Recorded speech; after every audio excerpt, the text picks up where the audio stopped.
Hello and welcome back to Vampire the Masquerade.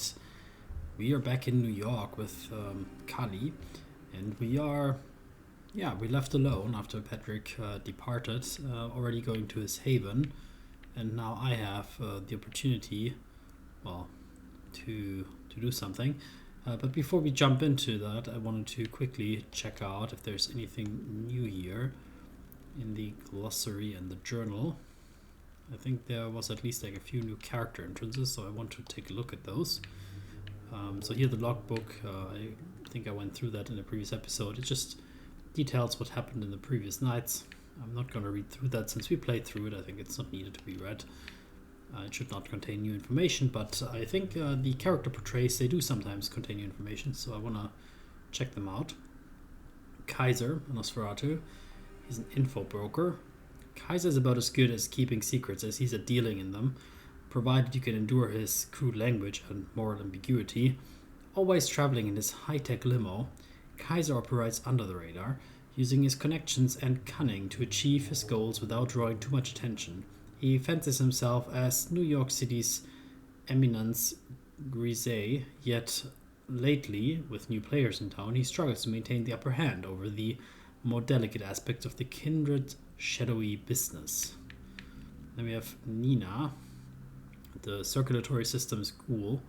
As an employee at the underground laboratory, blood storage and logistics apps for the Brooklyn branch of the circulatory system, insignificant both in her role in the industry and as a ghoul, Nima is one of the main negligible servants of Clan Ventrue.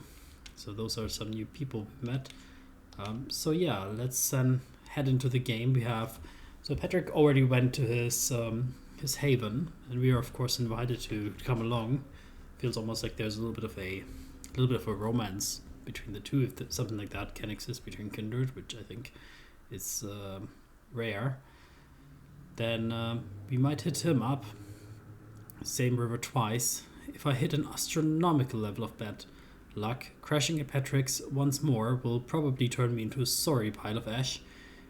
He'll have to sweep up at sundown, like with a broom. But after all the crap we found out about Reinhardt, I honestly couldn't care less.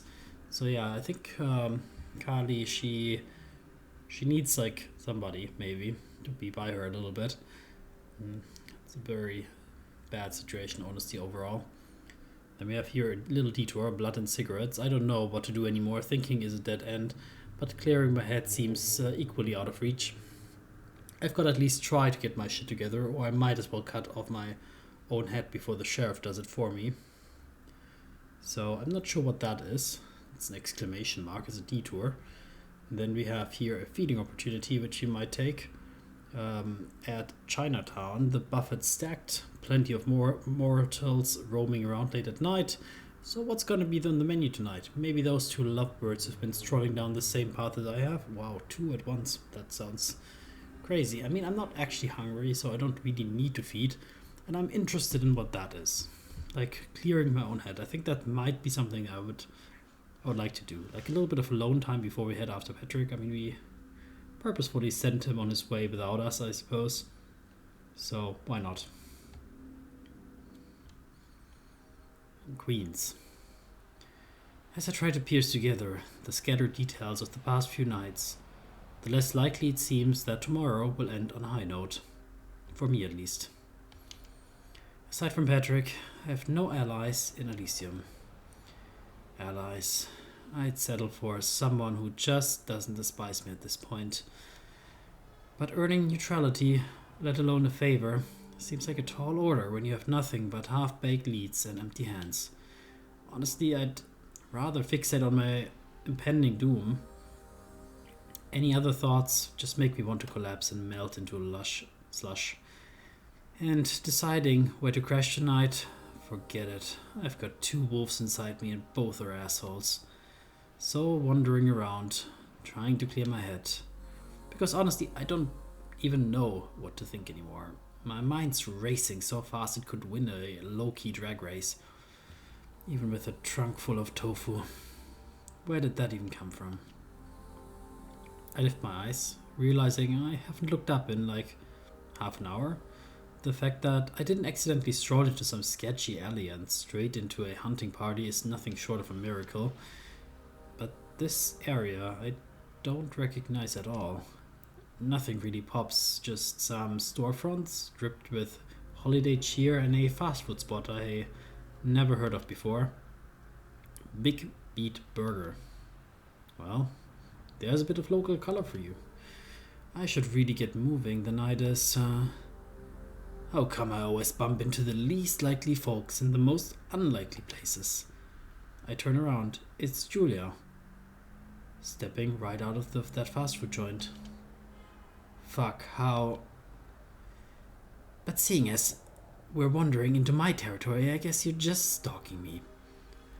Which, just so you know, I'm not a fan of. Stalking? You literally just walked out of. Why would I even stalk you? Julia pulls out a pack of cigarettes without breaking eye contact. Clearly to butter me up and get on your side tomorrow, girl. What else? Damn, why didn't I think of that? And really, you couldn't have chosen a worse target. You won't sweet talk anything out of me. I already have a soft spot for underdogs. Reynard is an absolute asshole. But he got one thing right. I'm shit when it comes to politicking. Well, sorry, not sorry to disappoint. I was just moping around, not trying to pull off any grand schemes. But hey, thanks for the vote of confidence. She gives a hollow laugh and lights her cigarette. We share a quiet moment for a bit, and just when the silence starts to feel unbearingly heavy.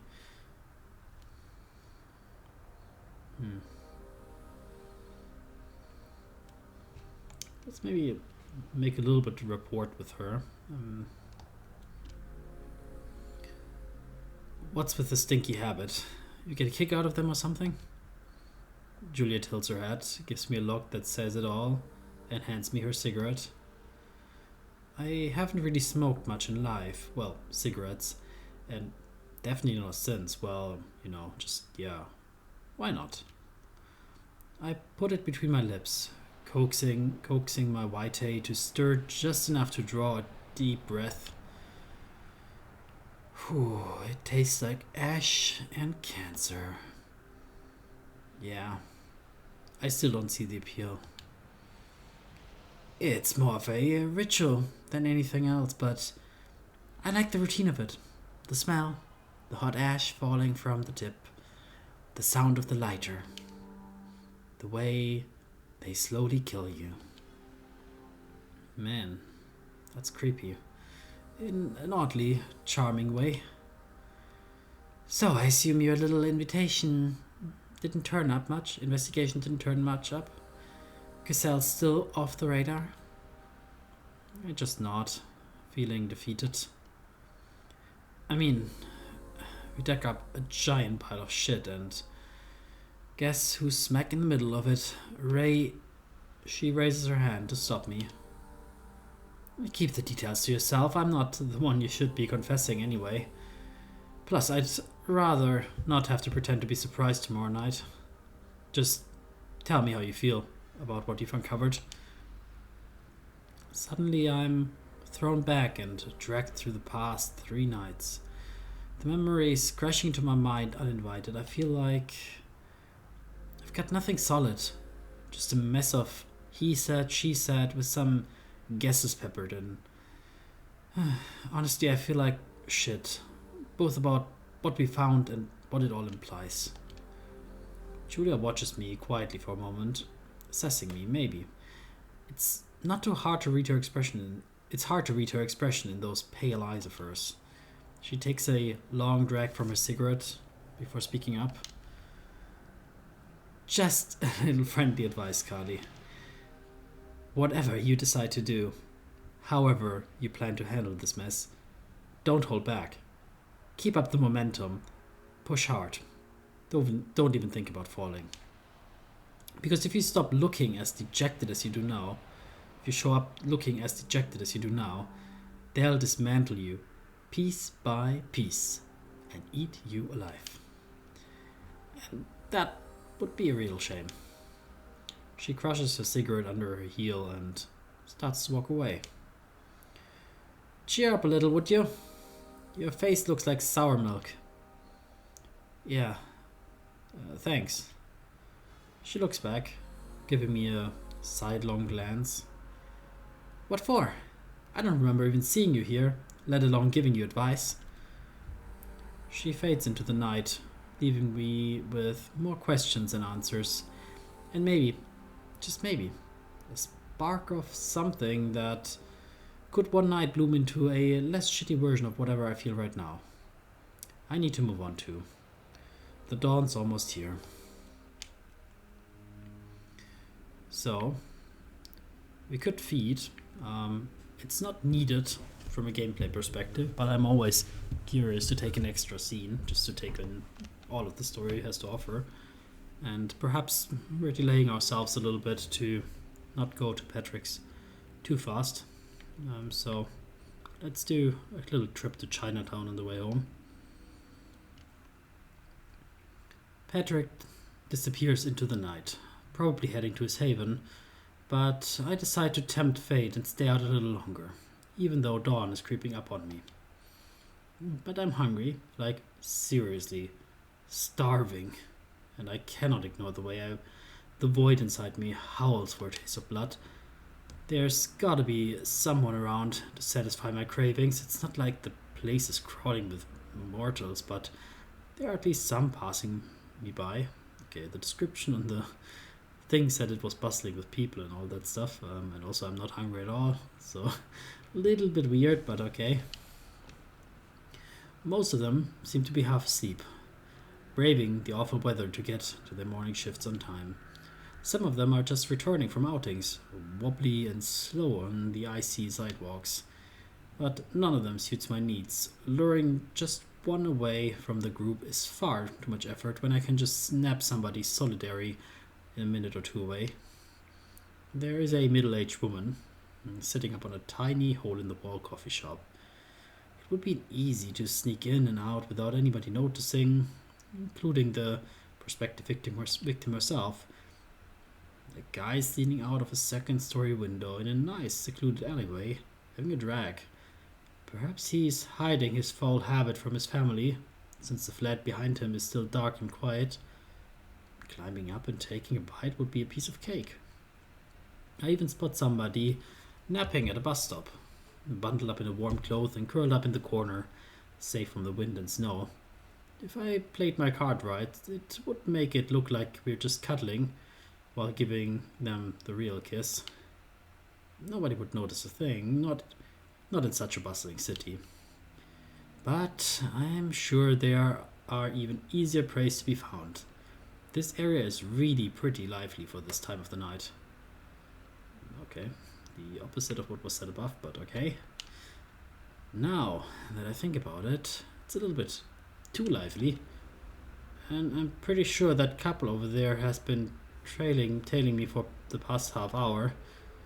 Muggers? Hunters? Or just a coincidence?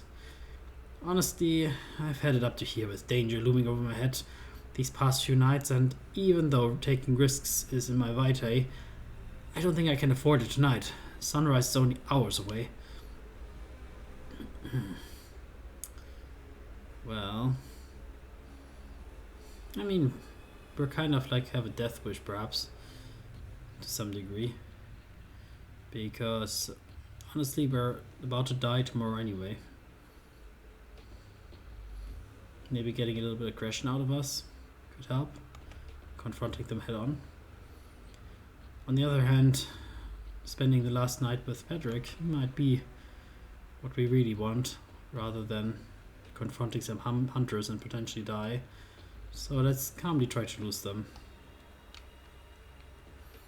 I really can't have them shadowing me like that, but dragging more attention isn't the cards either. So I just keep calmly strolling forward, acting like I know exactly where I'm headed, while in the fact scrambling to lose my trail. Fruitlessly, I might add. The couple just sticks to me like ticks, but none as classy as my caitiff one. Definitely not a coincidence then. Probably not muggers too, since there's easier prey around. Hunters. God fucking damn it. I'm so fucking tired of these lunatics. I meander around, leading them to a nice secluded space. There, I turn around on my heel, cross my arms, and give my talkers a big, warm smile. They hesitate, but only for a second before pulling out stakes from their jackets. Figures. No time to waste. Attack is one of the best defenses after all. I dispose of the woman easily, but aim carefully not to kill her. No time to hide the body tonight. I dive under the stake she's raising, hitting her with my elbow straight into the solar plexus. She screams with pain and doubles over, dropping the stray stake. Amateur. One more hit, a gentler one, to the temple, and she is out like a candle, crumpled onto the snow. Meanwhile, the other hunter hesitates, glancing between his unconscious companion and me, his Adam apples popping nervously. Something dark and desperate flashes in his eyes, and I'm sure he's gonna attack me like a savage. But instead, he purposefully drops the stake, then slowly drops to his knees, taking off his scarf, opening his jacket, loosening the collar of his sweater, tilting his head, showing me his neck all invitingly, while silently begging me with his eyes. Kiss me, please. Well, that's new. I mean, I heard about mortals who crave being kissed like parched men yearn for water, but I've never seen one before, especially masquerading as a... Hold on. Did he become a hunter just so that he had a higher chance of actually stumbling onto one of us or something? Man, that's fucked up. I don't really know what to do about him. Especially when he's staring at me, eyes bright and full of hopeful, almost fervent yearning. I approach him slowly and see him shiver with anticipation. His eyes flutter close when I take him gently by the jaw, caressing his flushed cheeks. I lower my lips to his ear, jawline, and finally his neck. I mean, I honestly am not hungry that much. I think I will refuse this. As I open my mouth, he pants, tense and excited. And then I laugh, straight into his sweaty, despicable, pathetic face. A fucking hunter on a kiss withdrawal. Come on! One swift hit to the back of his neck, and he joins his unconscious friend on the ground. But I swear to God, I'm never gonna forget the look of profound betrayal that bloomed on his face right before he went under. Hilarious. But I have no time to dwell on that. It's high time I found myself a haven for the day. The sun is so close to peeking over the horizon. The dawn will break soon. And that haven will be at Patrick's place. I've been trying to get my shit together for the last hour, just walking these damn streets of New York. Spoiler alert, it's not working. I don't even know why I told Patrick to leave me by myself. I usually keep people close to stop my brain from going to dark places. Turns out, too much alone time just lets the shitty feelings take over. And the simple act of putting one foot in front of the other doesn't soothe the anger, the hurt, the betrayal that weighed heavy on me. These emotions cling to me like a limpet, refusing to be easily cast aside. All that crap. The gestures, the pep talks, our gigs making me think we had a bond. Fucking lies. All of them. It just hurts. So, yeah. I'm still a mess inside. Thankful that my gritting teeth are keeping the dry tears at bay. Right now, I'd seriously rather chew off my own tongue than give Reynard the satisfaction of hearing me sob. Fuck all that. Every part of me is screaming for some kind of release, some justice. I even have this crazy urge to just smash anything about me that reminds me of Reynard. But honestly, what would even be left of me? If that dickhead's already met his final death, I swear to God, if I could find his ashes, I'd spit on them. Shit, who am I kidding? I'm such a pathetic loser. I'd probably forgive him in a second if he came back, even if he doesn't give a damn. Christ, that sucks so much. But, doesn't matter. The dawn's coming up fast, and it's time to settle down for the day. And I could use some company. Even if it means potentially screwing myself over by crashing twice in the same place so soon. A shred of clarity returns to my mind eventually. I find myself glaring at Patrick's haven across the street, my hands still trembling from the shitstorm of emotions I'd barely kept under control. I know I should be here. I shouldn't be here. I shouldn't be risking my ass, but right now I'm so over everything that I seriously don't give a fuck.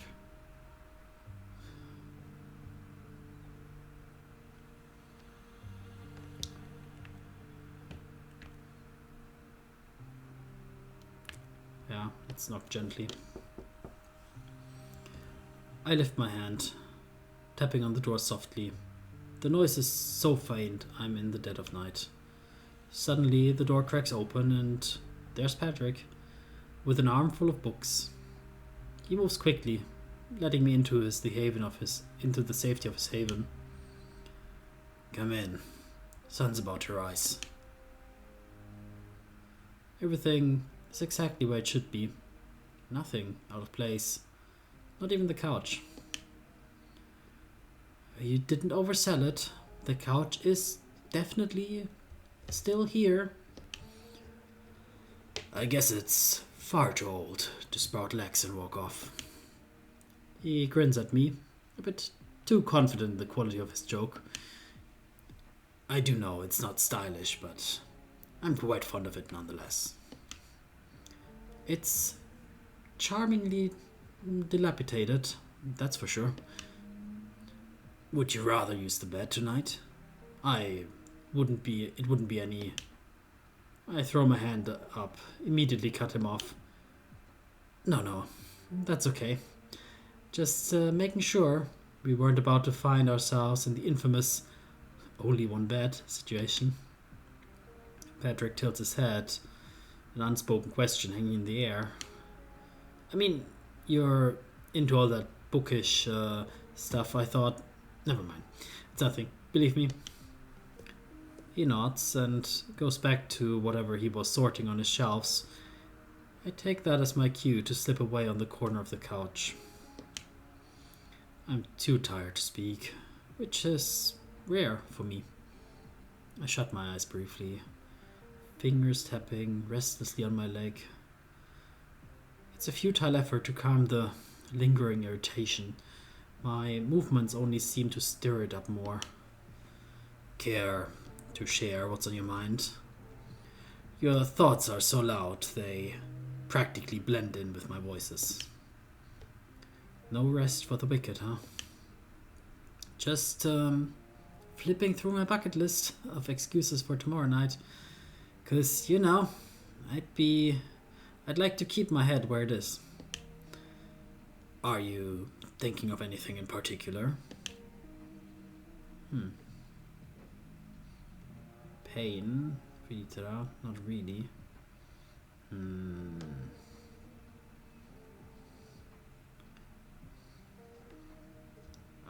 Those are very odd choices. Maybe I'm intrigued by the Simisi, certainly. I wasn't thinking of her, probably more of my own head, but let's maybe talk about her. I know you're worried about even bringing up Fritra, but I'm fucking desperate here. and I'm ready to throw out any fake-ass Sabat bullshit that clings to her even in the slightest. Patrick fiddles with his ring when Velitra's name drops. I think about backing down, but he begins to speak. Mentioning Velitra is a dangerous move. You know how contentious she is to the council.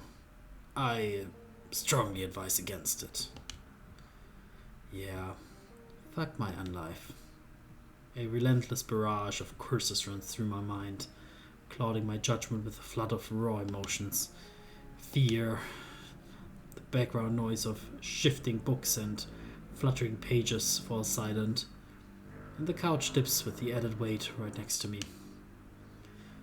The council doesn't exactly have a stellar track record when it comes to making rational decisions lately. However, the web of your sire's connections is extensive and absolves your direct involvement. The council has no rational reason to put you down. His tone is soothing, yet decisive. What happened is not your fault, Kali. I'm going to stick by you tomorrow. That's a promise. I must look like a hot mess, cause Patrick's expression is one of concern. His brow crest, lips parted, eyes searching mine. He pauses, assessing the moment before carefully invading my personal space. A flicker of total surprise crosses my face before I can mask it. His hand moves behind me. I hear a soft click as he clasps something in his hand. I almost forgot. You'll make better use of them. Confused, I look down to see what he's handed me. Batteries? For my old trusty Walkman that's been a paperweight for the last 3 nights. It's such a nice gesture, but instead of the expected sense of joy, there's this sad twist in my gut. It feels pointless, like all of it.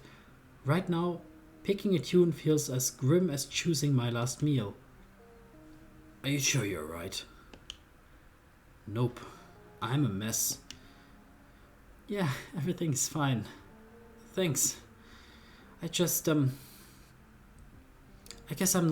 just not really in the mood for music right now.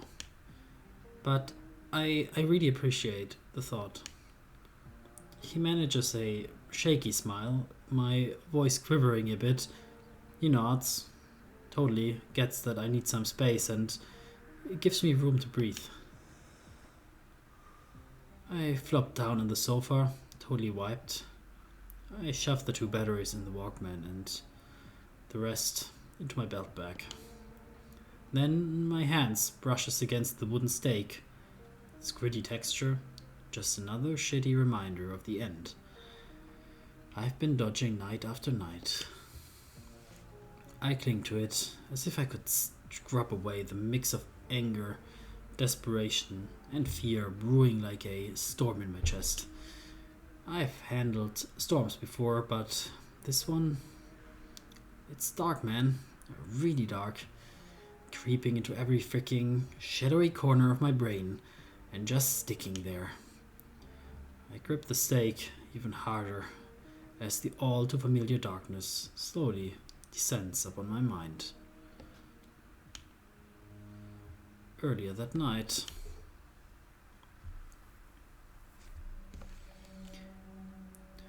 when you talk about cleansing New York from the so-called rot underneath, Mr. Fletcher, is this a part of your elaborate campaign to position yourself in the incoming mayoral election? It's about political ambitions. It's about addressing issues that have been neglected for far too long. New York is facing challenges that can't be solved by traditional governance alone. I'm talking about deep, systematic problems that require unconventional approaches. Unconventional, like claiming you have, quote, enough manpower to clean up the entire city. What exactly does this entail? Because to our viewers, it sounds just like a threat of vigilante justice. What I mean by manpower is having the right team with the right skills and dedication. It's not about taking the law into our own hands, it's about supporting the city in ways the current infrastructure can't. But what are those deep, systematic problems you're so eager to finish? You're being rather vague, Mr. Fletcher. Let's just say there are threats to this city that aren't visible or as easily quantified as crime rates or economic data. They are far more insidious. And while I can't divulge the specifics, I assure you that you won't have to wait too long time to see the results of our initiative. Mr. Fletcher, with all due respect, it all sounds like the plot of a science fiction novel. How do you expect the public to take you seriously when you speak in riddles? I understand the skepticism, and I'm a stalwart believer in transparency, and in due time, everything will be made clear. Right now, it's about laying the groundwork for a safer, stronger New York. Let's be frank, your narrative is stirring more confusion and concern than confidence. Are you really suggesting there's a hidden danger so severe that it requires a controversial character like you to step in and save the day? It's not about me playing the hero, no. It's simply about tackling issues that have been overlooked for longer than. Apologize, Mr. Fletcher. We'll have to leave it here. Thank you for your time. But this just in, folks. The Times Square Ball, new color for this New Year's Eve, is about to be announced. A moment many of you have been waiting for. Oh, fascinating. It seems that this Fletcher character is certainly more knowledgeable about things as he seemed. But we'll have to figure that one out in the next episode. Thanks for watching. See you next time.